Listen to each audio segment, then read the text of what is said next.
Rentable, fiable, innovant. Avec eux, ça risque de fluctuer. Mais soyez rassurés, vous serez en croissance sur le marché. Francis Gosselin, Philippe Richard Bertrand. L'économie, c'est sérieux. Mais prends pas ça pour du cash. Merci d'être là et bienvenue à ce nouvel épisode. On est dans notre blog d'actualité. Francis, qu'est-ce qui a pris ton attention dans l'actualité? Ce serait difficile, évidemment, de ne pas parler du budget Girard qui a été déposé cette semaine. Écoute, tu sais, je sais pas, il nous avait prévenu il y a quelques jours, quelques semaines que ça serait pas une partie de cartes, là. Ça, c'est certain. Ça n'a pas été le cas, effectivement. C'est quand même... bon, ça a surpris, je pense, beaucoup de gens. Ce qui était... Comment ça peut pas surprendre? T'es 3 fois plus haut que ce que t'avais annoncé comme déficit. Oui, c'est ça. C'est une perte de contrôle totale. On pouvait déjà deviner entre Hydro-Québec, d'un côté, qui a des grands projets d'investissement et qui, bon, a eu des petits enjeux là, de vente, etc. Donc, 1 milliard de moins. La promesse, en fait, les engagements qui ont été faits auprès des profs, etc., qui étaient plus que ce que M. Girard avait mis dans sa réserve, là, grosso modo. Donc, je pense que c'est un 2 ou 3 milliards de plus. Puis après ça, d'autres affaires. Là, on avait déjà prévu faire un déficit. Ceci dit, moi, bon, 2 choses. La première, tu sais, les ministres des Finances, ils font toujours ça avec des grands sourires puis des souliers neufs, là, mais je pense que M. Girard, depuis mardi, j'espère qu'il est déjà au travail. Là, comme, le travail commence. Là, ça ne peut pas continuer comme 48 ça. 48 heures après, on a été décoté. C'est pas ça. Non, pas décoté. Ils ont mis le Québec un peu en alerte. En alerte. Ouais, c'est ça, exactement. Évidemment, c'est leur travail là, de dire, c'est sûr que quand tu as des nouvelles comme ça, inattendues, avec un fort endettement, c'est spontané, les agences de crédit, ils vont dire c'est pas ce qui est attendu, là, mais ils font leur job, là, c'est comme des robots finalement, mais il n'y a pas eu de décote, parce que la décote, Phil, ce que ça implique, c'est que si ça survient, puis c'est pas dit que ça va pas être le cas, on va payer plus d'intérêt sur notre dette, fait que non seulement là, on rajoute 11 milliards à la dette du Québec, mais en plus, s'il y a une décote, le taux d'intérêt qui s'applique va être plus élevé.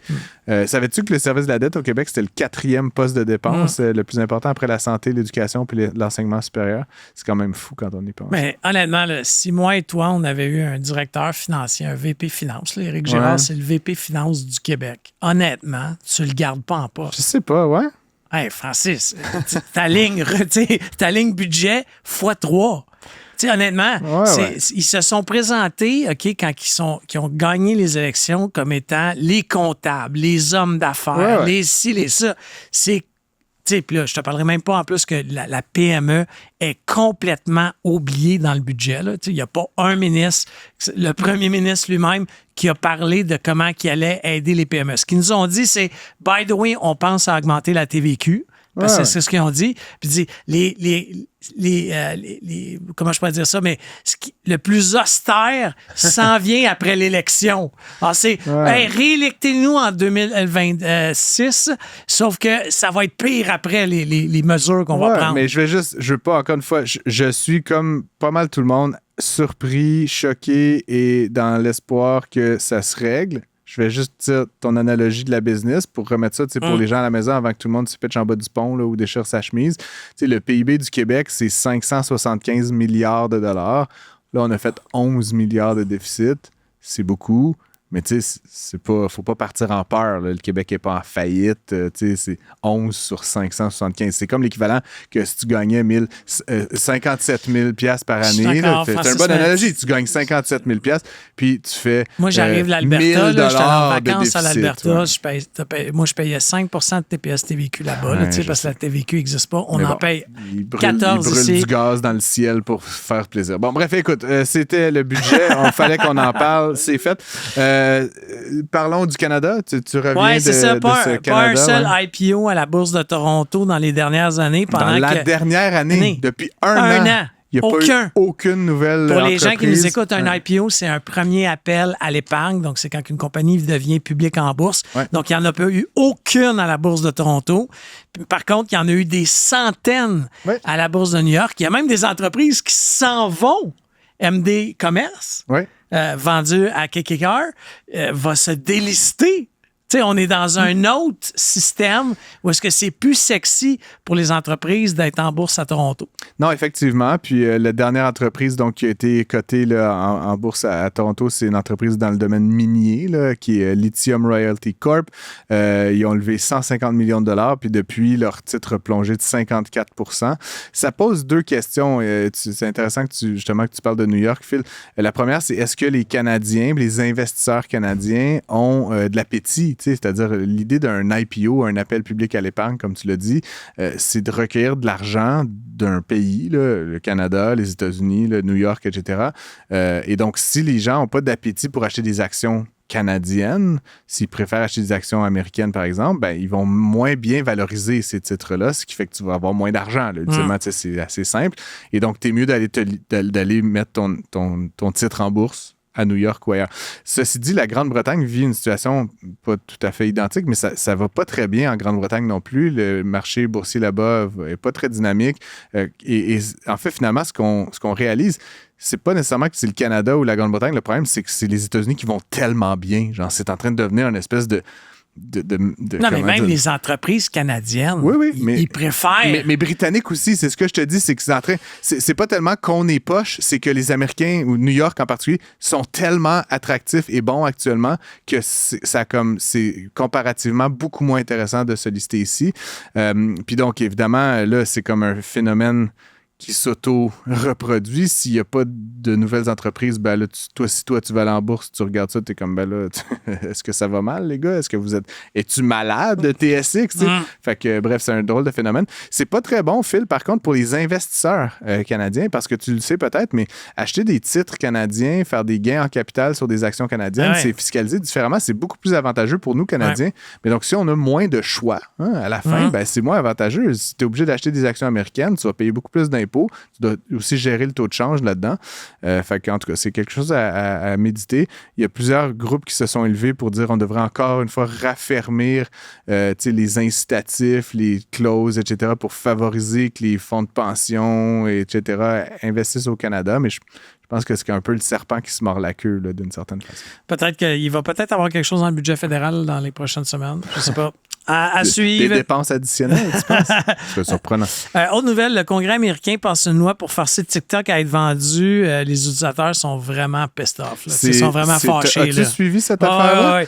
Mais écoute, le ministre des Affaires étrangères de la Chine, c'est quand même... ça demeure une entreprise privée chinoise, mais là, c'est en train de mettre de l'huile sur le feu de la relation politique entre les États-Unis et la Chine. En même temps, les États-Unis accusent ByteDance, qui est la maison mère de TikTok, de collecter des données. Puis tu te rappelleras, au Canada, on n'a pas interdit l'application, mais les ministres, les sous-ministres, il y a plein de gens, je pense même tous les employés de la fonction publique, ils n'ont plus droit, les employés, d'utiliser TikTok sur leur téléphone.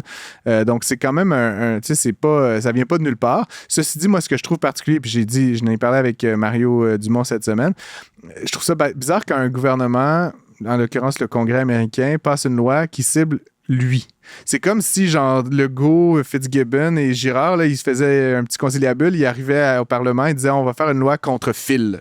Non, en général, on fait la loi pour les citoyens, puis là, tu sais, surtout quand... Là, on cible, c'est pas les médias sociaux, c'est pas si les médias sociaux, c'est TikTok. Non. Et là, le texte, c'est qu'ils doivent changer de main. Ils doivent vendre. ByteDance doit vendre TikTok dans les 6 prochains mois, sans quoi l'application va être interdite aux États-Unis. Ben, tu réalises que c'est pour aider Facebook. Là. Tu penses? Ah, écoute, là. Je trouve ça vraiment bizarre. Ouais. Tu sais, qu'il y a le plus gros compétiteur pour finir là-dessus, ça a passé le Congrès, mais ça reste encore à passer au Sénat aux États-Unis. Puis selon ma compréhension, le Sénat n'est pas pas nécessairement favorables à adopter ce texte-là, donc ça pourrait mourir. Le Sénat, c'est les républicains. Non, c'est les démocrates actuellement. C'est Mick Schumer qui est ça. Le Congrès est contrôlé très légèrement par les républicains et le Sénat par les démocrates. Mais c'est pas juste une affaire de démocrates républicains. Là, je pense que c'est comme tu dis, il y a peut-être un peu de Facebook Meta là-dedans. Il y a peut-être d'autres enjeux de sécurité nationale aussi là, qui sont perçus différemment par les deux chambres. Guzzo qui se retrouve dans l'eau chaude. J'ai lu cette histoire-là avec attention. Donc, Guzzo qui aurait... Es-tu un fan de Guzzo, toi?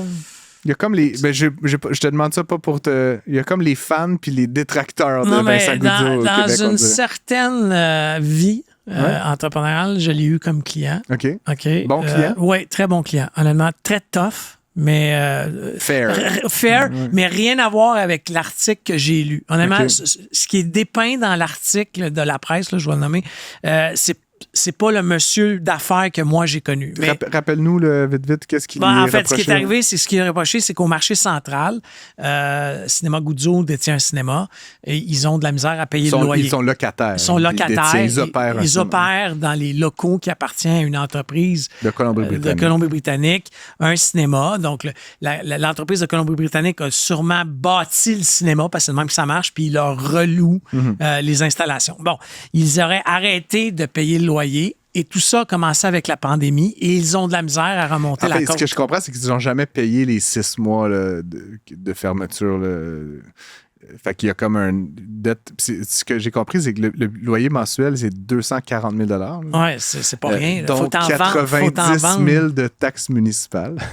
Faut que tu en vendes oui, c'est ça. Mais donc, si 6 mois, 200 000, c'est comme 1,5 million de $ qu'ils doivent à leur propriétaire, essentiellement. Là, il accumule des retards. Donc là, c'est un enjeu. Par contre, j'ai lu un communiqué de presse là, qui est sorti quelques heures plus tard, après l'article que tu mentionnes dans la presse, où M. Guzzo rectifie des faits, puis il accuse, en fait, le propriétaire de ne pas encaisser certains chèques pour le mettre en défaut. Ce qui est une drôle de tactique là, financière, là, mais bref, c'est une situation un peu particulière. Puis ce que je ne comprends pas, Phil, puis peut-être que tu as une lecture différente de moi, mais mettons parce qu'il menace de l'expulser, d'expulser. Ils vont faire quoi avec la bâtisse? Non, c'est ça. Honnêtement, ça fait pas de sens. J'avais pas l'impression que Cinéplex, ils cherchent à étendre leurs opérations cinématographiques. Quand tu lis l'article, ce que M. Guzzo semble prétendre, on est dans la prétention, mais c'est que je paye pas mon loyer le premier du mois, mais je finis par le payer dans le mois. Ouais. Alors, honnêtement, moi qui est entrepreneur, j'ai dû appeler mon propriétaire quelques reprises dans les années pour lui dire hey, tu peux-tu attendre à telle date? Et il m'a jamais causé de problème, tu comprends? Ouais. Mais pour une somme de 240 000, peut-être que la compagnie Colombie-Britannique est plus serrée financièrement qu'on pense. Je pense que c'est un fonds de pension on ne devrait pas être très serré. Mais c'est juste de la mauvaise presse, qu'on l'aime ou qu'on l'aime pas. C'est de la mauvaise presse pour Cinéma Guzzo. Puis honnêtement, l'expulsion, c'est totalement farfelu. Qu'est-ce que tu veux que la compagnie fasse avec un cinéma bâti aux couleurs de Cinéma Guzzo? Qu'il peinture de notre couleur. Vous suivez Prends pas ça pour du cash, revue d'actualité. On se retrouve dans un prochain segment. Un taux d'intérêt très élevé qui défie toute la concurrence du marché. Avec Francis Gosselin et Philippe Richard Bertrand. Prends pas ça pour du cash. Profonde déception, désarroi, inquiétude. Les réactions négatives au budget provincial qui a été déposé par Éric Girard plus tôt cette semaine étaient nombreuses dans le milieu culturel, et parce que les expressions que j'ai utilisées venaient pas de n'importe où, ils venaient vraiment de ce grand milieu. Pour en parler, on a la chance d'accueillir de nouveau notre ami, on pourrait dire, à l'émission, Pierre-Antoine Lafont, qui est directeur général du Trillium à Ottawa. Oui, salut Francis. Bienvenue. Salut. Dis-moi, donc, tu es directeur général d'un théâtre, directeur artistique d'un théâtre, metteur en scène d'un théâtre à Ottawa. Donc, théoriquement, dans ma compréhension du monde, tu n'es pas affecté par le budget québécois, mais genre, dis-nous... en toute immunité politique. Parce que être sûr de oui, pas... Voilà. Oui, non, mais je veux juste comme remettre en contexte, le budget a été déposé mardi, donc le 12 mars, puis Antoine m'a texté. J'ai dit, OK, puis là, on s'est parlé, puis là, il y avait des grands états d'âme, puis j'ai pas comme fait... Mais avec le recul, je réalise que toi, ça t'impacte pas du tout. En fait. Ben, effectivement, je pense que ça nous impacte tous, un budget culturel. Oui, mais comme celui de l'Allemagne aussi. Là, Le relativisme géographique me fait penser au relativisme budgétaire du gouvernement Legault. Ça n'a pas d'impact sur toi directement? Non, pas directement. Pas en tout cas pour la compagnie que je représente. Est-ce que, puis encore une fois, on va revenir aux mesures spécifiques, mais est-ce qu'il y a des trucs, par exemple, toi, donc c'est un lieu, le Théâtre du Trillium à Ottawa, mais est-ce que tu fais, par exemple, des coproductions avec le Québec? Tu étais un Québécois, tu es francophone. Indirectement, ça pourrait avoir un impact. Puis aussi, il faut dire que faut pas jamais oublier que Ottawa est une région frontalière avec le Québec directement, avec la ville de Gatineau. Et je pense beaucoup d'ailleurs aux artistes du Québec qui sont... Moi, j'habite au Québec et je vais travailler en Ontario et ça me prend 4 minutes le matin. Ouais. Donc, ces régions limitrophes et frontalières, ça nous affecte directement tous les jours. Je travaille avec des artistes québécois qui viennent se produire qui font partie de notre communauté. On va appeler ça comme ça. Mais oui, c'est un budget qui n'a pas le choix d'inquiéter, évidemment, qui prend parti d'ailleurs, qui a tenté de faire un effet de toge en disant « mais non, mais on se concentre sur le télévisuel et le numérique », pour ensuite, derrière, laisser sous-entendre que tout ce qui avait été fait de crédit d'impôt viendrait rapidement faire que, bon, on donne un peu plus, mais pour enlever derrière. Donc, on arrive inévitablement au statu quo partout. Je comprends.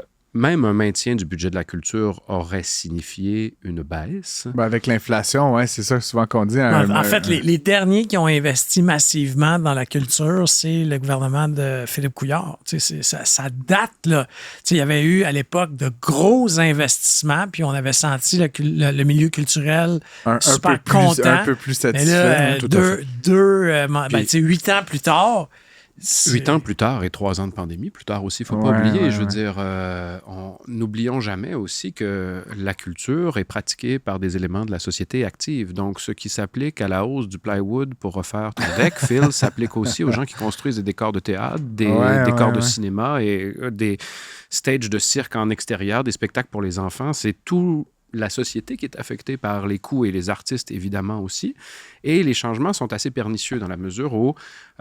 Puis je tiens d'ailleurs à souligner une chose qui est très importante, c'est que souvent, le grand public a tendance à confondre les décisions gouvernementales comme ces grands plans budgétaires et le rôle et les responsabilités des fonctionnaires d'État comme les agents des conseils des arts et des lettres qu'il y a au Québec, qui fait un rôle extraordinaire, d'une grande intelligence, d'une grande sensibilité, qui est aussi très actif, qui a une vraie vision à long terme sur le milieu culturel. Et donc, c'est aussi demander à ces fonctionnaires d'État-là, qui sont les interlocuteurs directs avec les différents milieux culturels, de travailler 2 fois plus avec 2 fois moins de moyens. Et ça, c'est très difficile. Mais c'est pas tout à fait 2 fois moins. Non, j'exagère, évidemment. Avant je veux vraiment qu'on en parle, mais j'aimerais que tu nous dises quand même, puis je ne sais pas du tout, c'est comment la situation en Ontario, je veux dire, Doug Alors Ford, là, quand on se compare, on se console. Chers amis, j'ai l'impression que moi, je vis dans l'équivalent de, je ne sais pas si vous avez vu le dernier Dune 2 de Denis Villeneuve. Moi, je viens du peuple du désert. T'es un Fremen. Je suis un Fremen. C'est d'ailleurs le choix de son habillement. Je prends la culture par petites doses, c'est-à-dire l'intelligence culturelle que je suis est récupérée immédiatement. Il va finir avec les yeux bleus. Voilà, exactement. Je veux dire, puis d'ailleurs, c'est très intéressant parce que, bon, évidemment, il y aura des changements au fédéral aussi sous peu. Et moi, moins bon? Est-ce que tu... je pense pas qu'on peut... Puis on a une espèce d'avant-goût de ce que ça veut dire, un gouvernement conservateur de droite au pouvoir pour la culture. Tu veux dire changement, tu prédis, toi, un changement de régime? Je n'y allais pas d'une prédiction, mais bien davantage d'une mise en garde. D'accord. Et ce que je dis par là, c'est que nous, en Ontario, donc, nous avons le gouvernement conservateur de Ford, l'un des 2 célèbres frères Ford, que sûrement le Québec se souvient. Celui qui ne fait pas du crack. Oui, voilà. on a gagné ça. On a la bière à $1. C'est une autre forme de dépendance, j'imagine. Écoutez, là, on commence à rentrer dans... Là, je peux perdre mon travail, donc faire attention quand même, messieurs. Hein? Dans le budget Girard, parlons-en. Donc, on estime qu'il y avait donc des besoins quand même urgents. Là, j'ai lu différentes sources, mais notamment, on a baissé le budget du Conseil des arts et lettres du Québec. Là. Ça, c'est comme direct. C'est 21,5 millions de moins. Il faut le noter aussi, que ce soit au niveau fédéral ou au niveau provincial, il y a des transformations majeures du milieu. Au Canada, on a pu recenser très récemment, d'ailleurs, la directrice du Conseil des arts et des lettres du Canada a écrit une lettre à l'ensemble du milieu pour dire que les demandes avaient quintuplé dans les dernières années. Le nombre d'artistes qui font demande pour des allocations de fonds fédéraux a augmenté de façon exponentielle. Au Québec, on ne remarque pas une même augmentation, mais une augmentation des coûts. C'est parce qu'il y a plus d'artistes ou de gens qui se disent artistes? Je pense qu'il y a une plus grande accessibilité. On a ouvert les vannes au niveau fédéral à autre chose que simplement l'art blanc en milieu urbain. Donc, effectivement, on doit se réjouir d'une augmentation du nombre de prétendants au saut culturel. Après, rassurons-nous, nous vivons dans une société quand même qui a choisi de fonctionner par une modalité de jury de pairs, c'est-à-dire que c'est quand même des artistes qui décident. Des artistes, oui, c'est-à-dire que c'est pas justement un fonctionnaire éloigné qui connaît pas la réalité du milieu. Et encore une fois, au Québec, c'est encore plus vrai. Au Québec, vraiment, on a le privilège au Conseil des arts et des lettres du Québec d'avoir d'extraordinaires fonctionnaires qui font vraiment un travail de terrain, de fond, qui entretiennent des dialogues riches avec l'ensemble du milieu, qui ont un vrai portrait de la chose. Et moi, c'est à eux que je pense aussi, c'est-à-dire qu'on leur a vraiment attaché les mains dans le dos. Puis c'est un travail qui se fait sur la durée de la culture. La culture, elle est très fragile au soubresaut financier comme ça. Coupée comme ça, surtout dans une société qui change de façon majeure, c'est grave. La première fois qu'on t'avait reçu, tu sais, moi, j'avais réalisé une chose, puis en fait, c'est toi qui me l'as fait réaliser, c'est que quand tu compares une production, peu importe, là, que ce soit théâtrale ou un film, particulièrement au niveau du théâtre, là, ou de la danse, ou le spectacle, c'est ça que je veux dire. C'est que, tu sais, le spectacle, tu es prêt à payer 1000$ pour aller voir Madonna, OK? Mais tu n'es pas prêt à payer 75$ pour aller voir peu importe. Non, bien sûr.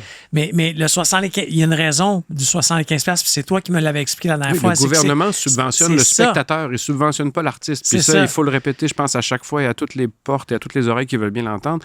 L'argent que vous donnez dans vos impôts, chers auditeurs, ne va pas directement dans la poche des artistes. Il revient dans votre poche pour que vous ayez accès à ces artistes. Exactement. D'abord et avant tout. Et moi, depuis ce temps-là, je suis retourné au théâtre. OK? Puis honnêtement, ça faisait hyper longtemps. My work here is done. OK, on peut fermer les micros. J'ai vu plusieurs pièces québécoises et c'était vraiment, honnêtement, c'est vraiment agréable.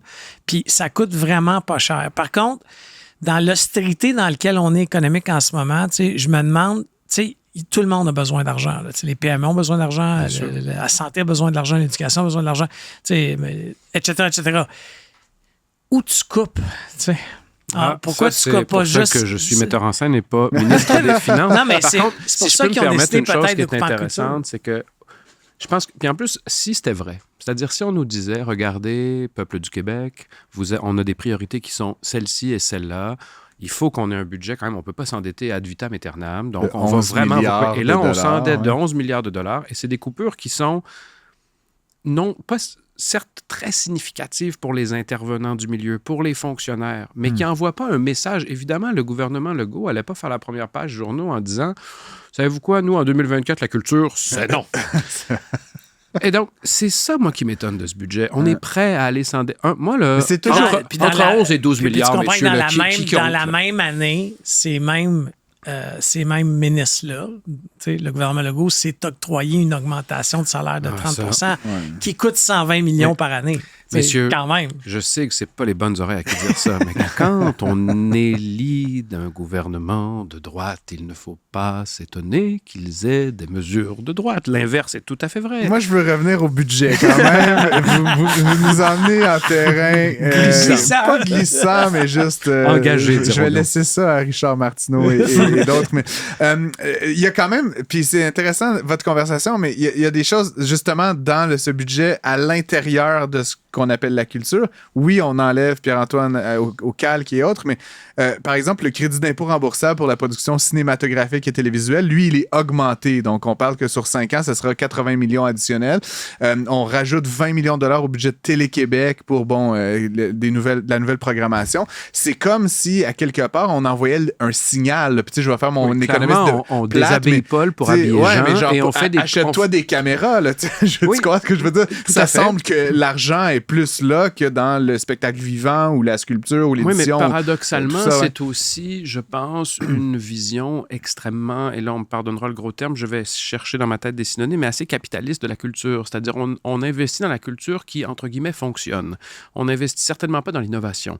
On est très content, par exemple, de se dire, Télé-Québec, ça, je n'ai rien à dire contre. Télé-Québec fait un travail extraordinaire sur l'ensemble du territoire qui est bien nécessaire. Oui, il y a juste innovation et Télé-Québec dans la même phrase. Mon cerveau, il fait comme... non, mais ça veut dire que leur budget passe à 120 millions. Il y en avait 104. Est-ce que tu as des enfants, Phil? Oui. Si tu as des enfants, Phil, pendant la pandémie, il y a des enfants de 18 ans. 17 et 14. On se calme. Ils Ils regardent sont pas allés beaucoup. Passepartout, Eh ben là, voilà, j'allais dire, le plus grand fleuron de l'innovation numérique au Québec pendant la pandémie, ça a quand même été bien la plateforme de Passe-Partout de Télé-Québec. Il ne faut pas oublier ça. Puis Télé-Québec aussi, là, au niveau de la balado, au niveau du numérique. Phil, ses enfants sont trop vieux, puis moi, il est trop petit. Fait que on est comme dans le no man's land du Télé-Québec. En tout cas, découvrez Télé-Québec. Moi, je suis assez partisan aussi. La dernière fois, tu nous as fait l'apologie justement du milieu culturel. Phil, je pense que c'est un peu toi, mais je pense qu'il y a aussi une jeune femme qui est rentrée dans sa vie à peu près au même moment, puis il va beaucoup plus au théâtre depuis ce temps-là. La culture, c'est une J'aimerais histoire quand même d'amour. t'entendre, là, tu sais. Bon, on veut de l'argent, il faut de l'argent. Là, je suis sensible à ça. Non, mais comme tu sais. Je pense pas que j'aurais tout à fait compris qu'on nous dise, par exemple, compte tenu des circonstances, nous maintenons le budget pour éviter les soubresauts, maintenir ces baisses. Là n'est pas ma question. Face à ce qu'on vit, là, puis en Ontario, tu dis que c'est pire. Mettons, on change le gouvernement à Ottawa. J'ai pas d'avis là-dessus, mais mettons que ça arrive. Puis là, bon, Québec, on voit ce que ça donne. Puis je prendrais un pari avec toi que le budget ne va pas augmenter de 50% l'an prochain là, avec la CAQ. C'est quoi les portes de sortie, finalement, réel politique, là, c'est ça le jeu, là, c'est ça le carré de sable. On fait quoi? On fait des fusions-acquisitions de théâtre? Je sais quoi?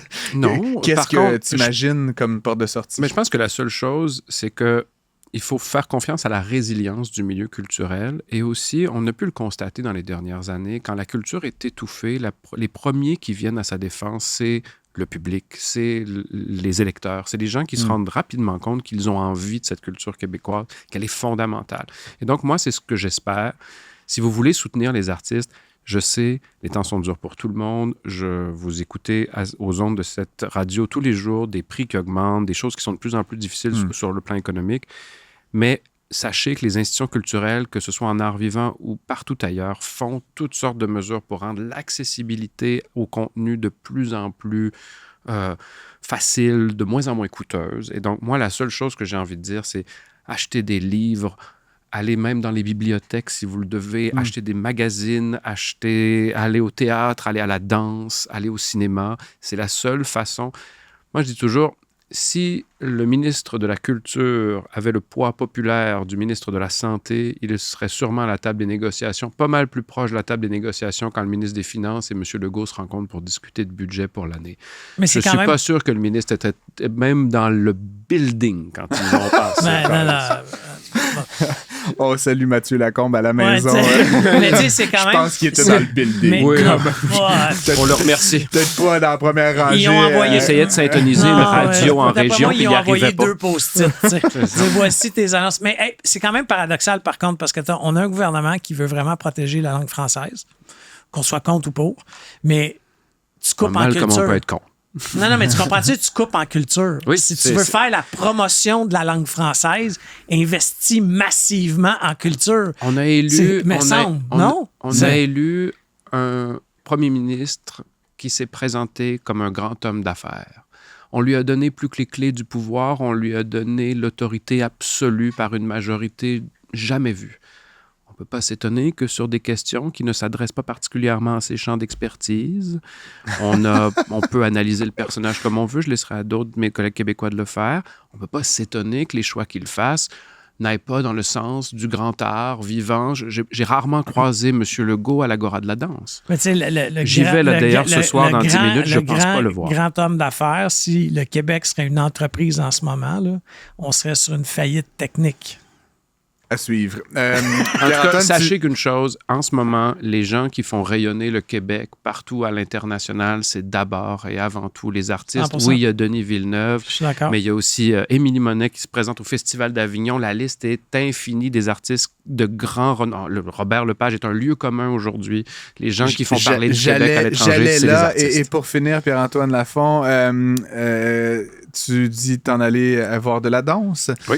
C'est pas une question piège, mais que voit-on ces temps-ci au Canada, au Québec? Au Québec, on voit tout ce qui est fait par les artistes de chez nous. Ce soir... on veut 2-3 noms, là, si j'ai à m'acheter des billets de théâtre la semaine prochaine ou de danse la semaine prochaine. Je vous conseille une production au Prospero, une adaptation de La Mouette de Catherine Vidal. Phil... Et ta nouvelle compagne. Je pense que La mouette. ça, là, c'est une adaptation Mouette. du grand texte de Tchekhov que je vous recommande d'aller voir. Tu vas voir un théâtre comme tu l'as jamais vu. Tu vas peut-être te promener dans des places d'un théâtre que tu t'es jamais promené. Puis tu vas voir quelque chose que je suis sûr que tu vas triper. Bon. Je le note tout de suite. Un autre, vite. Moi, ce soir, je m'en vais voir Amour, acide et noir de la compagnie Daniel Léveillé. Acide comme ce qu'on met dans la bouche? Oui, là, ou... Amour, acide et noir comme la acide et palette noir. gustative. Après, avec le grand talent des danseurs sur scène, peut-être que ça va faire l'équivalent de la drogue. Il est le Timothée Chalamet du théâtre franco-ontarien, Pierre-Antoine Lafont. Acheté sur Wish. Merci d'avoir été avec nous et à très bientôt. Merci, les amis. Francis Gosselin, Philippe Richard Bertrand. Le seul duo qui vous redonne vraiment la monnaie de votre pièce. Ça fait près de 30 ans que l'industrie du jeu vidéo a vraiment démarré au Québec. Et démarré, c'est un petit mot, là, c'est une explosion. On est parti de pratiquement rien aujourd'hui à des centaines de studios. Et il y a une règle d'impôt, là, un crédit qui a beaucoup facilité ça. Et ces règles-là sont sur le point de changer suite au dépôt du budget Girard cette semaine. Pour en parler, on a Christopher Chancey qui est directeur général, c'est ça? Ou président-directeur général? Je suis président de la Guilde du jeu vidéo du Québec. Très bien. De la Guilde donc, des jeux vidéo du Québec, qui est l'association de cette industrie-là. Exact. On est une coopérative, en fait. Là. C'est une association sectorielle. On représente l'industrie pas mal au complet. On a plus de 300 membres. On représente les 15 000 emplois qui sont liés aux jeux vidéo. Au Québec. Et donc, il y a deux changements que je comprends. Il y en a peut-être un peu plus, tu pourras nous expliquer. Mais grosso modo, jadis, quand on embauchait quelqu'un en jeu vidéo, il y avait comme un crédit d'impôt, là, à peu près 37% du salaire qui nous était renvoyé essentiellement. Et donc maintenant, on va mettre un seuil, 18 000 $, je pense, qui va être comme exclu. Là. Le premier 18 000 va être exclu. Et à ça, on change une partie des règles de sorte que ce sera plus possible de recevoir un crédit d'impôt si on ne fait pas de profit. Le crédit d'impôt devient non remboursable. Est-ce que j'explique bien les changements, Chris? En fait, le crédit d'impôt va tomber à 27,5% d'ici 2028. OK. Donc, on diminue de 10%, qui serait une partie non remboursable. Donc, pour faire simple, là, en ce moment, il faut comprendre une affaire dans l'industrie du jeu vidéo. Ça prend 2, 3, 4 ans des fois faire une production de jeux vidéo. C'est des très, très longs processus. Et puis, dans le parcours de financement, le crédit d'impôt, ce que ça nous permettait de faire, c'était dans notre roulement de trésorerie, là, dans notre cash flow, ça nous permettait de compter là-dessus pour être capable de rajouter un 4 mois ici, aller chercher une autre source de financement puis de continuer à rouler notre affaire. T'sais. Là, aujourd'hui, pour donner un exemple concret, là, j'ai un employé à 50 000 $. Si j'ai 37,5% sur son salaire, ben, l'année d'après, il y avait un 18 000 qui me revenait, qui me permettait de continuer à payer mon monde par employé à 50 000 $.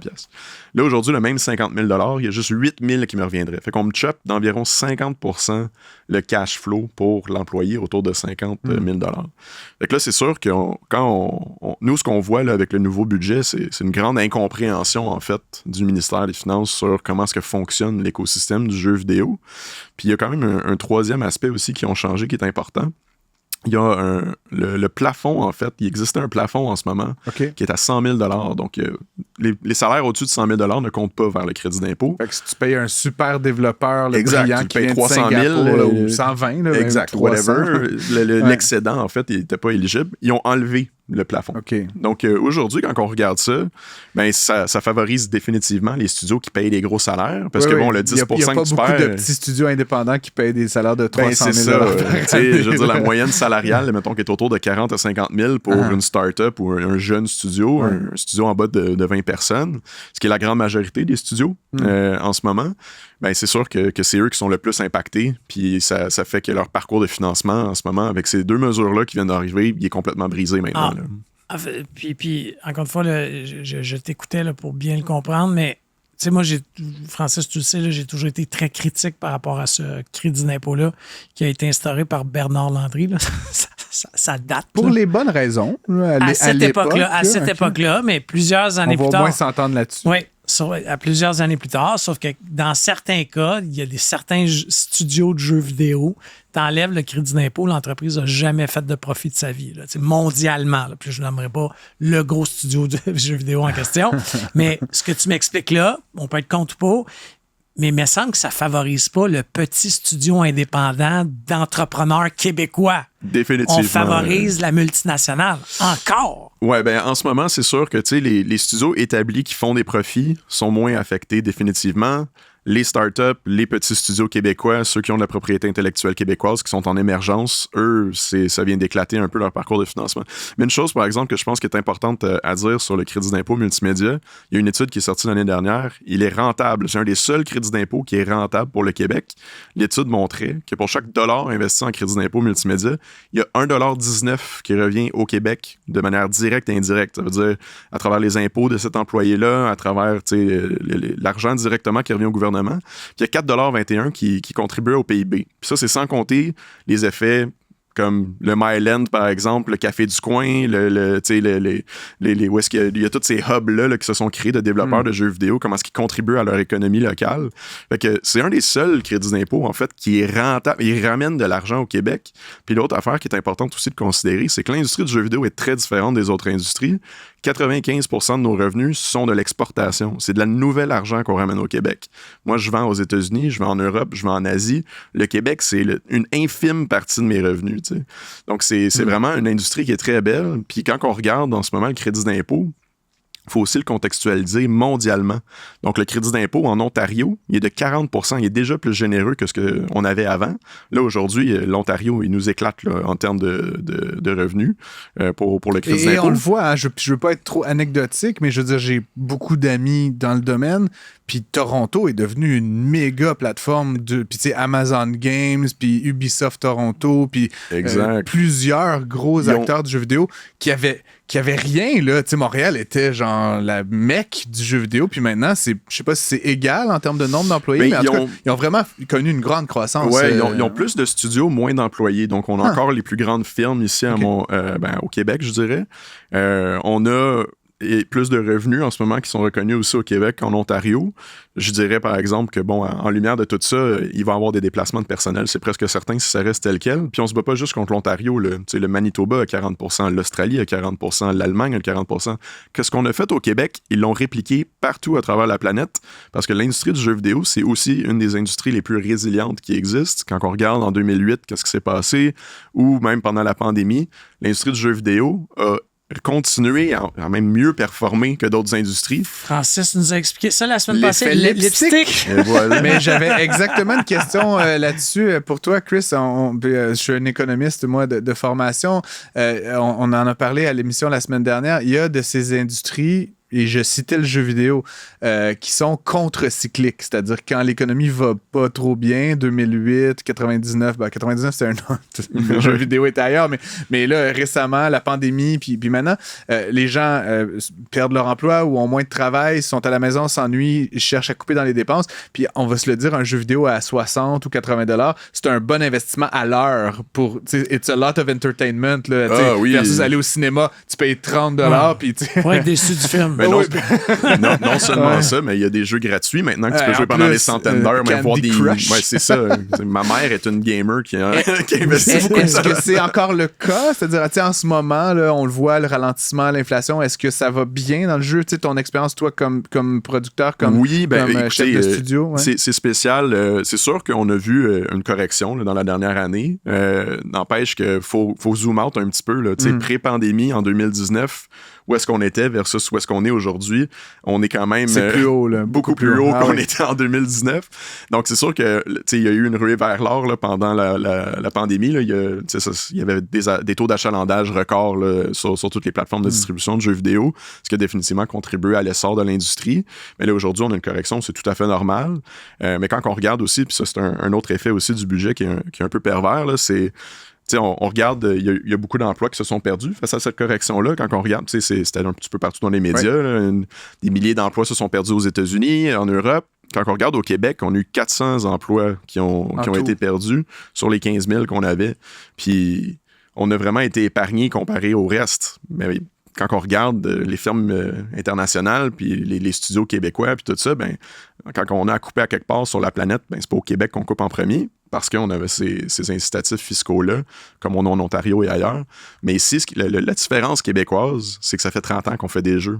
puis on a les meilleures universités puis les meilleurs cégeps qui forment les meilleurs développeurs. Donc, il y a encore énormément de potentiel de croissance au Québec, alors que c'est impossible de trouver des seniors en Ontario qui ont la même expérience qu'au Québec. Puis c'est pour ça qu'on choisit. Donc, il y a un grand risque à changer aussi abruptement les règles du jeu. Puis comme tu dis, ça semble découler d'une incompréhension. C'est pas que vous exigez le maintien à perpétuité de ces mesures-là, mais elles ont même, à la limite, été un peu penser à l'envers de ce qu'on pourrait vouloir pour une propriété intellectuelle québécoise, la croissance de PME locales, etc. Là, c'est ce que je déduis de tes propos. C'est pour ça qu'on regarde ça, puis c'est comme incroyable, en fait. Avez-vous été consulté là-dedans? On n'a pas été consulté. D'où ça vient? Chaque ils année, écrivent ça dans un fichier Excel à un moment donné, puis je veux dire, il n'y a pas un ministre. Non, on n'a vraiment pas été consulté sur essayer de trouver des solutions avec eux. Puis honnêtement, on est ouvert à s'asseoir à la table avec le gouvernement pour essayer de trouver des solutions. Là, mais il ne s'assit pas avec grand monde, le gouvernement. Non, c'est ça. Je pense que, tu sais, ils ont fait... c'est un peu réactionnaire comme move. Je veux dire, on n'est pas nono non plus. Là. On regarde le budget actuel, c'est pas beau. Là. On a 11 milliards de déficit. Ouais. C'est sûr qu'on doit commencer à regarder où est-ce qu'on peut trouver de l'argent. Mais l'industrie du jeu vidéo rapporte 1,3 milliard par année en ce moment. Là. C'est peut-être pas la place où faire la coupure. J'ai un malaise à ce que pour n'importe quelle entreprise, quelle qu'elle soit, là, parce qu'on va leur vivre dans la filière batterie, là, même si on n'est pas d'accord, moi et Francis, mais tu sais, si la subvention, on peut appeler ça comme ça, le crédit d'impôt, la subvention fait partie de ton modèle d'affaires. En d'autres mots, tu as une ligne là, dans tes états financiers qui est aussi importante que tes revenus. C'est un entrepreneur en technologie qui est en train de te poser une question. On va lui demander ses états financiers. Mais moi, j'ai une question pour toi. J'en ai pas. Est-ce que tu as la même... crédit RSCDA, toi? Zéro, je me qualifie pas, j'ai beau me battre avec. Tu devrais changer de comptable, je pense. Non, c'est pas engagé. Mais j'ai des crédits RSDE. J'ai des petits crédits RSDE, mais ça n'a rien à voir avec ça. Mais en tout cas, mais ma question pour toi, c'est que c'est normal que, tu sais, je veux pas en nommer, mais un studio qui est ici depuis 15-20 ans a encore un crédit d'impôt. Mais s'ils payent des gens qui, eux, payent des impôts, puis qu'au bout du compte, ça retourne dans les poches du gouvernement, pourquoi c'est comme... Moi, la question que j'ai pour toi, c'est est-ce que tu as le même discours pour le cinéma ou la télé, qui est de la culture? En fait, c'est bizarre parce qu'on a reçu un gars de culture tantôt. Mais je disais qu'en fait, moi, j'ai de la misère que quand c'est imbriqué dans ton modèle d'affaires. Point. Que ça soit, qu'on fait naître les Kings de Los Angeles. Réponds à sa question, non, mais ma question, c'est j'ai le même malaise. Parce qu'en fait, c'est ça aussi que les gens voient pas souvent. On est comme bunché avec les TI, puis on l'a même vu dans le budget du gouvernement. Là, ils nous ont mis avec le crédit aux affaires électroniques. Là, on est comme avec les TI, là, nous autres, le jeu vidéo. Mais ce qu'on fait, c'est de la culture, c'est de la propriété intellectuelle. Le prochain Mickey Mouse pourrait être fait au Québec. Puis des exemples comme Behavior, ils ont commencé, là, ils ont fait 4-5 flops. Ça leur a pris énormément de temps pour développer leur communauté, leur expertise, développer leur connaissance de l'industrie pour, à un moment donné, sortir Dead by Daylight, qui a généré tellement de millions de dollars là, que les crédits, les impôts qu'aujourd'hui Behavior paye, je te promets que les 4-5 flops qu'ils ont eu avant, ils ont été essuyés, tu sais. Puis Behavior, c'est une anecdote, mais je pourrais t'en nommer 10 comme ça. Puis ce qui est comme vraiment triste, c'est que dans les 5 à 10 dernières années, on est passé de 40 studios indépendants au Québec à 280 studios indépendants. 86% des studios au Québec en ce moment, c'est de la propriété québécoise. Donc, c'est plus... On peut parler des studios internationaux, mais on n'est plus là pantoute. On a pivoté vers une économie de producteurs. Puis maintenant, le crédit d'impôt multimédia aura jamais autant servi aux producteurs québécois que dans les 5 dernières années. Et on l'enlève. Puis on l'enlève. Puis l'année passée... Ça, c'est weird. L'année passée... Je sens qu'on est en train de... Je vais changer de bord de la table. L'année passée... Non, mais quand on te l'explique, la problématique, c'est souvent, c'est pas expliqué, puis on part sur des prétentions, mais expliquer comme ça, je te l'ai dit dès le début, je trouve ça plate qu'on l'enlève parce que là, je suis juste content de savoir qu'il y a plusieurs producteurs indépendants ou à propriété québécoise. Mais là, si tu enlèves ça, c'est à eux que ça va nuire en direct. En premier, ben oui. Donc, là, je suis d'accord avec toi. Ça n'a pas de bon sens. Ben, c'est ça. Puis là, moi, je regarde aussi, tu sais, on forme 900 à 1000 personnes dans l'industrie du jeu vidéo à chaque année de nos cégeps, de nos universités. Les meilleurs au monde, là, honnêtement. Là, les chercheurs qu'on a ici qui enseignent la relève, les gens sont professionnalisés, ils rentrent dans l'industrie puis ils ont un impact.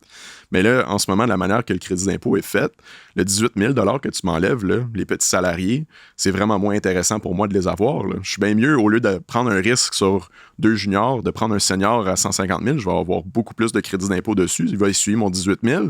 Puis les gens maintenant qui sont en stage, ben ça va être en bas de 18 000 si je les prends. Fait que pourquoi prendre ce risque-là? Les gens à temps partiel, pourquoi est-ce que je les embaucherais si c'est en bas de 18 000, j'aurais pas de crédit d'impôt dessus? Ça va vraiment disrupt l'écosystème tel qu'il existe aujourd'hui. Puis honnêtement, j'ai l'impression que ça va faire qu'on va générer significativement moins d'argent pour le Québec. En fait, ce qu'ils pensent sauver avec le crédit d'impôt, on va le perdre en revenus dans les prochaines années. Il y avait une époque où on parlait de la fuite des cerveaux là, au Québec. Je n'ai pas entendu cette expression-là depuis quand même longtemps, mais est-ce que ce que tu décris là, est-ce qu'il y a ce phénomène-là en jeu vidéo? Est-ce qu'on forme des juniors qui vont travailler à LA, puis à Paris, puis à d'autres endroits? Est-ce qu'on est un genre d'incubateur puis on se fait un peu voler nos seniors? Ils n'ont même plus besoin de déménager. Ben c'est ça. En plus, c'est comme la beauté du télétravail, c'est que maintenant, tu sais, quelqu'un à Trois-Rivières peut travailler chez Ubisoft à Montréal. Puis ça, c'est cool parce que là, la personne à Trois-Rivières a contribué à son économie locale. On a de la régionalisation. Tout le monde aime ça. C'est parfait, tu sais. Puis acheter une maison à Trois-Rivières, c'est un petit peu moins pire qu'à Montréal, mais ça, c'est un autre débat. Mais honnêtement, c'est sûr qu'il y a aussi cette personne-là à Trois-Rivières peut travailler au Texas, peut travailler en Europe, peut travailler n'importe où sur la planète. J'ai un ami qui est ingénieur logiciel, qui travaille pour Salesforce, qui est payé en dollars américains. Puis c'est super compliqué là, parce que il faut qu'il paye ses impôts lui-même. Il y a une particularité, mais payant US, il vient de gagner 0,5 0,6 Puis comme tu dis, lui, il habite pas à Trois-Rivières, mais il habite à Drummondville. Donc, Colin, mais c'est ça le télétravail aujourd'hui. Mais aussi, c'est qu'on ne l'a pas vu ça. Les plus grosses propriétés intellectuelles se sont développées au Québec. On a la meilleure main-d'œuvre au Québec. Quand tu veux apprendre à mieux travailler, comment te dépasser, c'est au Québec que tu le fais dans des studios, soit les grands studios, soit les studios qui sont en émergence, mais qui font des affaires vraiment flyées que tout le monde va vouloir acheter. Fait que là, en ce moment, on garde notre compétitivité sur la scène internationale parce qu'on a des beaux produits qu'on fait ici. Mais là, si ça s'en va ailleurs, c'est sûr que cette main-d'œuvre-là va fuir. On a donné tellement d'argent à la filière batterie qu'on n'a plus de scène. Je voudrais pas te laisser partir sans parler de ce qui s'est passé le 8 février dernier. Le studio suédois Arrowhead a lancé Helldivers 2. C'est un phénomène quand même assez singulier. On n'avait pas vu ça presque depuis Fortnite, là, je pense. C'est un studio de 100 employés à peu près à Stockholm qui ont lancé un jeu, là, tu gonnes des bébites dans l'espace. Là. C'est super bien fait. Je suis devenu un joueur. Puis il y a quelques gens dans le studio ici qui se joignent pour défendre la démocratie tous les soirs. Mais ils ont 500 000 utilisateurs quotidiens. Ça a fait cracher les serveurs. C'est l'enfer. Comment tu t'expliques une affaire de même? Puis question subsidiaire, est-ce qu'on va avoir un jour un Helldivers québécois éventuellement? Ben, écoute, je te challengerais que Dead by Daylight, ça a été un Helldivers pendant longtemps. J'avoue. Mais honnêtement, ça s'explique de plein de manières différentes. C'est sûr que la manière qu'on consomme des produits de jeux vidéo, c'est un échappatoire comme un bon film ou un livre ou quoi que ce soit. La différence, c'est que ça peut être social. Donc, pendant la pandémie, on avait l'Organisme mondial de la santé qui jouer ensemble à des jeux vidéo, rester à la maison. Puis les gens se sont retrouvés en ligne, puis des Among Us, il y avait des chiffres similaires.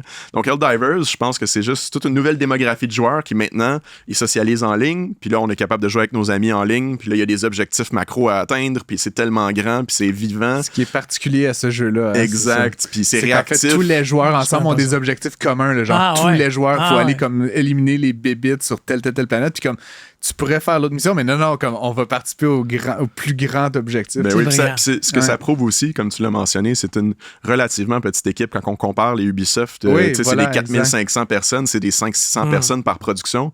Là, eux, leur premier jeu était peut-être une dizaine, vingtaine. Leur deuxième jeu sont rendus 100. Puis là, l'argent qu'ils ont fait... Ils ont dû embaucher une coupe de monde depuis la semaine passée. À 40-50$ la copie, là, quand tu as des 4-5 millions de personnes qui l'achètent, là, ton impôt, tu commences à le payer assez vite. Et pas juste ça, t'as des achats dans le jeu. Là. Moi, je me suis acheté des armures et tout ça. Non, mais ça coûte $1, $2. Parle-moi pas de ça avec mes enfants. T'as $1 puis $2 qui traînent, c'est ça.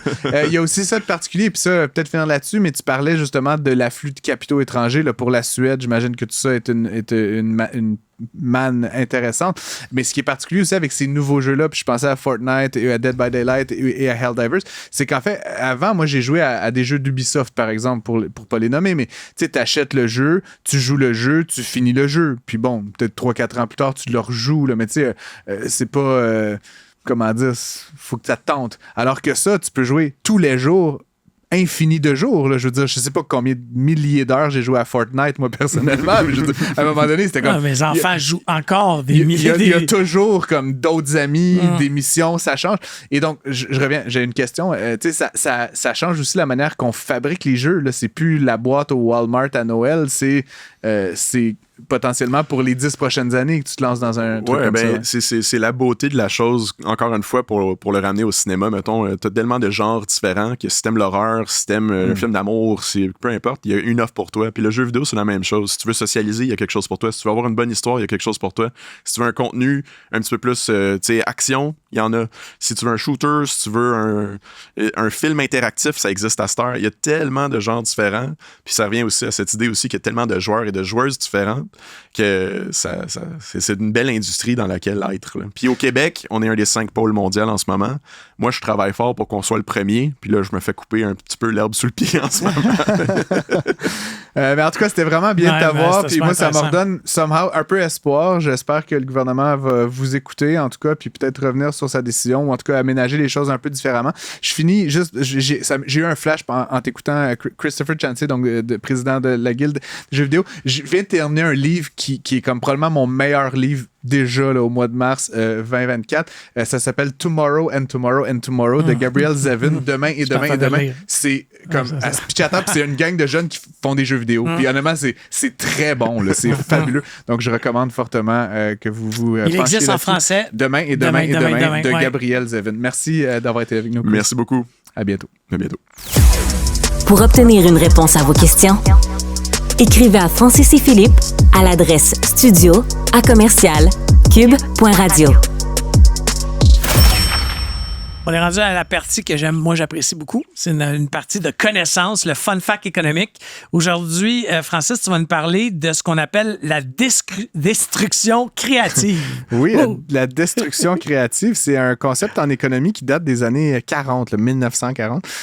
Va bientôt falloir commencer à le préciser, d'ailleurs, les années 30. Là, Donc, 1940-45, je pense, le livre d'un économiste, en fait, Joseph Schumpeter. C'est un économiste autrichien, mais qui a beaucoup travaillé aux États-Unis, évidemment. Et donc, ce qu'il décrit, c'est un processus cyclique par lequel l'innovation, donc tu as une nouvelle idée ou tu développes une nouvelle technologie, elle entraîne essentiellement la destruction des anciennes industries, puis elle fait de la place pour les nouvelles. Et donc, tu peux imaginer plein d'industries à travers le 19e siècle et le 20e siècle, et même aujourd'hui, qui finalement meurent parce qu'il y a des nouvelles solutions qui les remplacent entièrement.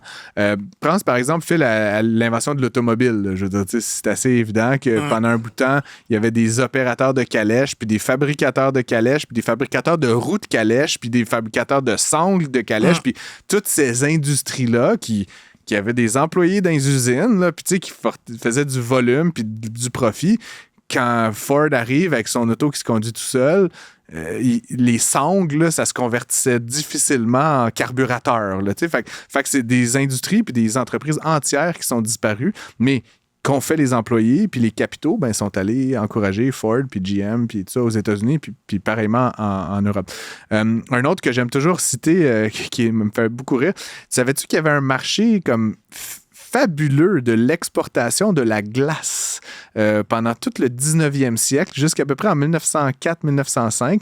Et c'était le leader mondial, c'était la Norvège. Tu avais ce qu'on appelle des champs de glace, et c'était de la glace cultivée, entre guillemets. Là. Il faisait en sorte que la glace pognait d'une certaine façon, puis là, il était capable de la couper et de l'exporter parfois jusqu'aux États-Unis par bateau. Puis tu avais tous des mécanismes de cale là, qui permettaient de garder vraiment le froid. Ça venait évidemment beaucoup aussi du Grand Nord. Et l'idée, c'était de garder les aliments à New York, à Miami. Là, je ne sais pas jusqu'où ça se rendait, mais le plus frais possible. Et ce qui est vraiment intéressant quand tu regardes la courbe, c'est que ça monte. Hein? Cette industrie-là s'est développée. Il y a des outils, il y a toute une réflexion de l'innovation sûrement là-dedans. Puis 1904, 1905, ça s'effondre. J'ai quelque chose comme 1 million de tonnes métriques qui étaient exportées de la Norvège par année. Et en 3-4 ans, Zéro. Pourquoi? Ben, le réfrigérateur là, évidemment. Fait que c'est intéressant quand on regarde ça à la lumière aujourd'hui, Phil, de voir, il y a des industries certainement. Mais ça peut-tu arriver dans les années qu'on vit aujourd'hui, 2024? Ben, je vois pas pourquoi pas. Là, je veux dire, de la même façon que MySpace est mort puis a fait place à Facebook. Là, tu comprends? Je veux dire, il y a ces phénomènes. Puis la question qu'on peut se poser. Les agences de voyage, Expedia, des affaires comme ça. Là. Et là, actuellement, il y a certaines coexistences. Je pense qu'il y a encore des agences de voyage, il y a encore ça, mais beaucoup plus spécialisées. Pense à des usines qui fabriquaient des vinyles ou des DVD, je sais pas s'ils en font encore, là, sûrement 3-4, mais je veux dire, ça n'a rien à voir avec DVD, moi, mais vinyles, ça revient à mode. Ça revient à mode, c'est des collectibles. Je te montrerai une courbe, Phil, qui me fait beaucoup rire, moi, parce que j'entends beaucoup ça. Puis j'ai quelques amis là, qui sont mélomanes, puis oui, le vinyle, ils s'achètent des tables tournantes à 10 000 $. T'es comme, qu'est-ce que tu fais?